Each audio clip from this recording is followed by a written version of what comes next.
نماز میں شک کی دو صورتیں، اور جہاں تک شک کا تعلق ہے تو وہ نماز میں اضافے یا کمی کے مابین تردد کو کہتے ہیں. یعنی تردد یہ ہے کہ زیادہ پڑی ہے یا کم پڑی ہے. اس کی مثال یہ ہے کہ آیا اس نے 3 رکعت ادا کی ہے یا 4. اس صورت کی 2 حالتیں ہیں. نمبر 1، کسی ایک چیز پر یقین ہونا. زیادتی یا کمی میں سے کوئی ایک پہلو زیادہ راجح ہوگا. جو پہلو اسے راجح معلوم ہو اس بنا پہ نماز مکمل کر لے اور سلام پھیرنے کے بعد سجدہ سہو کرے. یعنی آپ کہتے 3 یا 4 تو آپ کو یقین زیادہ یہ ہے کہ 4 ہی پڑی ہیں، لیکن پھر بعد میں سلام کے 2 سجدہ سہو کر لیں. عبداللہ بن مسعود رضی اللہ عنہ سے روایت ہے، انہوں نے کہا کہ نبی صلی اللہ علیہ وسلم نے نماز پڑھائی. راوی حدیث ابراہیم کہتے ہیں مجھے یاد نہیں کہ آپ نے نماز میں اضافہ کر دیا تھا یا کچھ کمی کر دی تھی. جب آپ نے سلام پھیرا تو عرض کیا اللہ کے رسول، کیا نماز کے بارے میں کوئی نیا حکم آ گیا؟ آپ نے فرمایا کیا بات ہے؟ لوگوں نے عرض کیا آپ نے اس قدر نماز پڑھی ہے. ٹھیک ہے، یا زیادہ کر دیا یا کم کر دیا، کچھ گڑبڑ ہو گئی. یہ سن کر آپ نے اپنے دونوں پاؤں موڑے اور قبلہ رخ ہو کر 2 سجدے کر دیے. پھر سلام پھیرا اور ہم سے مخاطب ہو کے فرمایا اگر نماز کے متعلق کوئی نیا حکم آتا تو میں تمہیں ضرور مطلع کرتا، یعنی پڑھانے سے پہلے تمہیں بتاتا کہ اب یہ تبدیلی ہو گئی ہے. لیکن میں بھی تمہاری طرح ایک انسان ہوں، جس طرح تم بھول جاتے ہو میں بھی بھول جاتا ہوں، اس لیے جب میں بھول جاؤں تو مجھے یاد دلا دیا کرو. اور جب تم میں سے کوئی اپنی نماز میں شک کرے تو اسے چاہیے کہ صحیح حالت معلوم کرنے کی کوشش کرے، پھر اسی پر اپنی نماز پوری کر کے سلام پھیر دے، اس کے بعد 2 سجدے کرے. تو شک کی صورت میں کیا ہے؟ شک دور کرے اور یقین کو بنیاد بنا کر نماز پوری کرے اور اس کے بعد 2 سجدے کر لے. ابو سعید رضی اللہ عنہ سے مروی ہے کہ نبی صلی اللہ علیہ وسلم نے فرمایا جب تم میں سے کسی کو اپنی نماز میں شک پڑ جائے تو وہ شک دور کرے اور یقین پر بنیاد رکھے. جب اسے نماز مکمل ہونے کا یقین ہو جائے تو وہ بیٹھے بیٹھے 2 سجدے کر لے. کسی چیز پر یقین نہ ہونے پر یا پھر اس کے نزدیک نقصان اور زیادتی میں سے کوئی بھی راجے نہیں، کوئی سمجھ نہیں آ رہی کہ کیا ہے، تو اسے کم رکعتوں پہ یقین کر لینا چاہیے، اسے بنیاد بنانا چاہیے. بس اس پر وہ اپنی نماز مکمل کرتے ہوئے سلام سے پہلے سجدہ سہو کرے گا. اس کی مثال یہ ہے کہ ایک شخص نے ظہر کی نماز ادا کی، 3ری رکعت میں اسے شک ہوا کہ آیا وہ 3ری رکعت میں ہے یا 4تھی میں.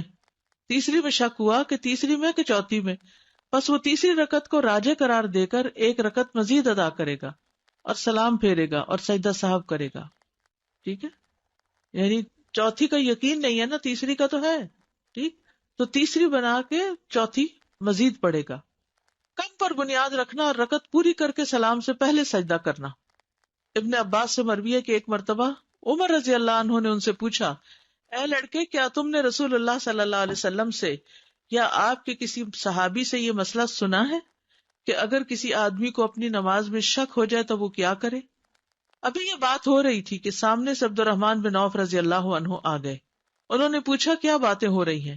عمر رضی اللہ عنہ نے فرمایا میں اس لڑکے سے یہ پوچھ رہا تھا کہ کیا تم نے رسول اللہ صلی اللہ علیہ وسلم سے یا آپ کے کسی صحابی سے یہ مسئلہ سنا ہے کہ اگر کسی آدمی کو نماز میں شک ہو جائے تو وہ کیا کرے؟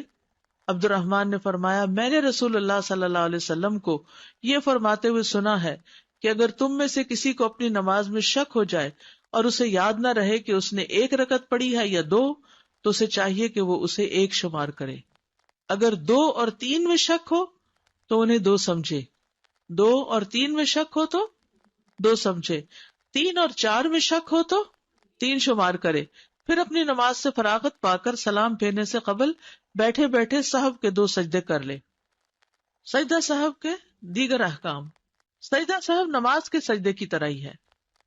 سجدہ سہو 2 سجدے ہوتے ہیں، ان کے درمیان بیٹھا جاتا ہے اور اس میں مسنون یہ ہے کہ بائیں پاؤں کے اوپر بیٹھے، اس کے بعد تورک کرے یہاں تک کہ وہ سلام پھیر دے. کیفیت اور ذکر کے لحاظ سے ان 2 سجدوں کی صفت باقی نماز کے سجدوں جیسی ہے. یعنی جیسے آپ کسی رکعت کے اینڈ میں جا کر 2 سجدے کرتے ہیں نا، تو آپ اپنا پاؤں کیسے کرتے ہیں؟ دایاں پیچھے موڑ لیتے ہیں اور بائیں پاؤں پہ بیٹھ جاتے ہیں، اور جب سلام پھیرنا ہو تو کیا کرتے ہیں؟ نیچے بیٹھ جاتے، تورک کرتے ہیں. تو سجدہ صاحب کے بھی ایسے ہی کریں گے. پہلے سجدے کے بعد جب بیٹھیں گے تو پاؤں کھڑا کریں گے، دوسرے سجدے کے بعد جب آپ بیٹھیں گے تو دونوں پاؤں یا تو باہر نکال لیں گے یا پھر ایک کھڑا کر کے دوسرا پاؤں پنڈلی سے نیچے نکال لیں گے. تورک جس کو کہتے ہیں. سجدہ صاحب میں کیا پڑھا جائے؟ سجدہ صاحب کے لیے کوئی خاص دعا مقرر نہیں. اس بنا پر ان کا حکم بھی نماز کے سجدوں کے حکم کے مطابق ہوگا، اور جو دعائیں نماز کے سجدے میں پڑھی جاتی ہیں، مثلا سبحان ربی الاعلی یا کوئی اور دعا، تو وہی پڑھی جائیں گی اس میں بھی، کیونکہ رسول اللہ صلی اللہ علیہ وسلم کا فرمان ہے بندہ اپنے رب کے سب سے زیادہ قریب اس وقت ہوتا ہے جب سجدے کی حالت میں ہو، اس لیے سجدے میں زیادہ سے زیادہ دعا کرو. نماز کے سجدے سے لمبا سجدہ کرنا، بعض لوگ سجدہ صاحب کرتے ہیں تو وہ جلدی جلدی دو کر لیتے ہیں کہ یہ تو بس ایسے ہی جھونگے میں ہے، تو ذرا لمبا سجدہ کرنا چاہیے. ابو ہریرہ رضی اللہ عنہ سے روایت ہے کہ ایک مرتبہ رسول اللہ صلی اللہ علیہ وسلم نے 2 رکعتوں کے بعد سلام پھیر دیا تو آپ سے ذوالیدین نے کہا، اے اللہ کے رسول، کیا نماز کم ہو گئی ہے یا آپ بھول گئے؟ رسول اللہ صلی اللہ علیہ وسلم نے حاضرین سے پوچھا، کیا ذوالیدین نے ٹھیک کہا؟ لوگوں نے عرض کیا، جی ہاں. تو رسول اللہ صلی اللہ علیہ وسلم کھڑے ہوئے اور مزید 2 رکعتیں ادا کی، پھر سلام پھیرا. اس کے بعد اللہ اکبر کہا اور پہلے 2 سجدوں کی طرح یا اس سے طویل سجدے کیے اور اپنا سر اٹھایا. یہ اہم بات ہے، آخری جملہ، پہلے 2 سجدوں کی طرح یا اس سے زیادہ طویل سجدے کیے پھر سر اٹھایا. نفل نماز میں بھی سجدہ صاحب کرنا ہوتا ہے، صرف فرائض میں نہیں ہے یہ. ابن عباس نے اپنے وتر کے بعد صاحب کے 2 سجدے کیے. سلام کے بعد اگر گفتگو کر بھی لی تو بھی سجدہ صاحب کر سکتے ہیں. عبداللہ بن مسعود سے روایت ہے کہ نبی صلی اللہ علیہ وسلم نے سلام اور گفتگو کے بعد صاحب کے 2 سجدے کیے. جگہ سے اٹھنے کے بعد بھی واپس آ کر سجدہ صاحب کرنا. عمران بن حسین رضی اللہ عنہ سے روایت ہے کہ رسول اللہ صلی اللہ علیہ وسلم نے عصر کی نماز پڑھائی اور 3 رکعات پر سلام پھیر دیا. پھر اپنے گھر تشریف لے گئے تو ایک آدمی جسے خرباق کہا جاتا اور اس کے ہاتھ لمبے تھے، وہ آپ کی خدمت میں حاضر ہوا اور آپ سے کہا، اللہ کے رسول، آپ سے جو سہو ہو گیا تھا اس کا آپ کے سامنے تذکرہ کیا. یعنی پھر آپ صلی اللہ علیہ وسلم سے جو سہو ہو گیا تھا اس کا تذکرہ کیا، یہ کہہ کے کہ اللہ کے رسول. آپ غصے کی حالت میں اپنی چادر گھسیٹتے ہوئے نکلے، حتیٰ کہ لوگوں کے پاس آ پہنچے اور پوچھا، کیا یہ سچ کہہ رہا ہے؟ لوگوں نے کہا، جی ہاں.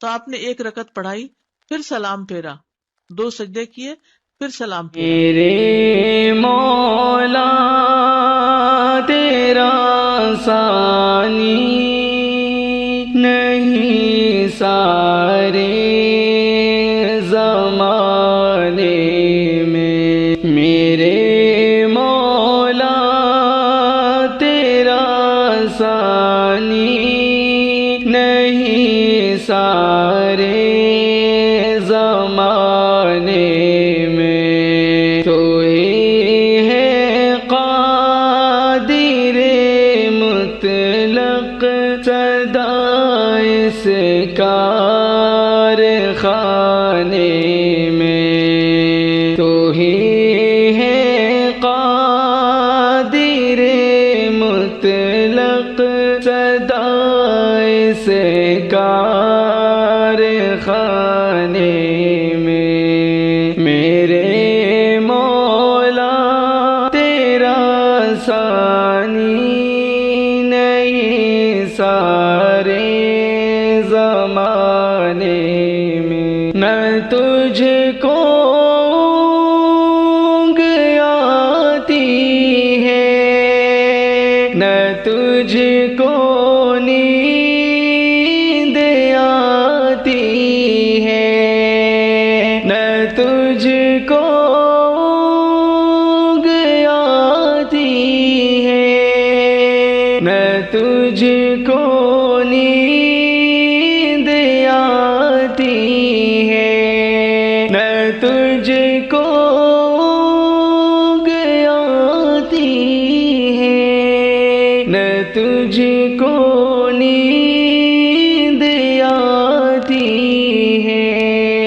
ہے پھر بھی مرضی تیری ساری دنیا کو سلانے میں، ہے پھر بھی مرضی تیری ساری دنیا کو سلانے میں، تو ہی ہے قادر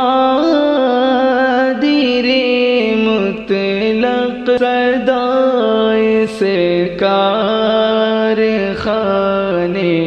میں تو ہی ہے قادر مطلق صدائے سے کارخانے میں ہے کرتے رات دن تیری بغاوت یہ تیرے بندے ہے کرتے رات دن تیری بغاوت یہ تیرے بندے لگا ہے پھر بھی تو ان کو جہنم سے چھڑانے میں لگا ہے پھر بھی تو ان کو جہنم سے چھڑانے میں تو ہی ہے قادر مطلق صدائے سے کارخانے میں میرے مولا تیرا ثانی نہیں سارے زمانے میں تو ہی ہے قادر مطلق صدائے سے کارخانے میں تیری حمد و ثنا کرتے ہیں طائر اپنی بولی میں تیری حمد و ثنا کرتے قاصد اپنی بولی میں تیری حمد و ثنا کرتے طائر اپنی بولی میں کہ تو ہی تو کی گن گاتے کہ تو ہی تو کی گن گاتے ہیں یہ سب چاہنے